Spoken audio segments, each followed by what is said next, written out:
তুমি কি জানো, কিছু সাধারণ অভ্যাসই তোমার ব্রেইনকে করে তুলতে পারে সুপার পাওয়ারফুল। মানব মস্তিষ্ক হল পৃথিবীর সবচেয়ে জটিল জিনিস। এখনও বিজ্ঞানীরা বিশ্বাস করেন এর অনেক দিক আমরা এখনও আবিষ্কারই করতে পারিনি।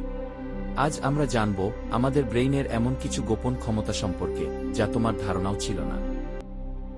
পর্যাপ্ত ঘুম। রাতে 7 থেকে 8 ঘন্টা ঘুম না হলে তোমার মস্তিষ্ক ঠিকভাবে তথ্য প্রক্রিয়াজাত করতে পারে না। ঘুম হচ্ছে ব্রেইনের রিস্টার্ট বাটন, নতুন স্মৃতি তৈরি ও পুরনো তথ্য সংরক্ষণের জন্য অপরিহার্য। ধ্যান ও শ্বাস-প্রশ্বাস। মাত্র 10 মিনিট ধ্যান করলেই ব্রেইনের স্ট্রেস কমে যায়, একই সাথে মনোযোগ ও স্মৃতি বৃদ্ধি পায়। Brain food.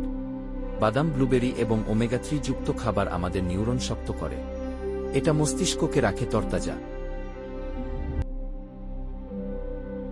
নিয়মিত ব্যায়াম।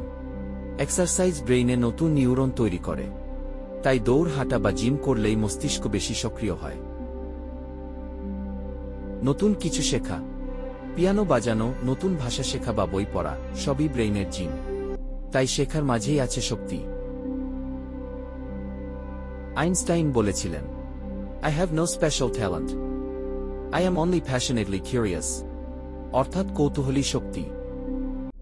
এই 5টা অভ্যাসের মধ্যে কোনটা তুমি নিয়মিত করো? কমেন্টে এখনই লিখো।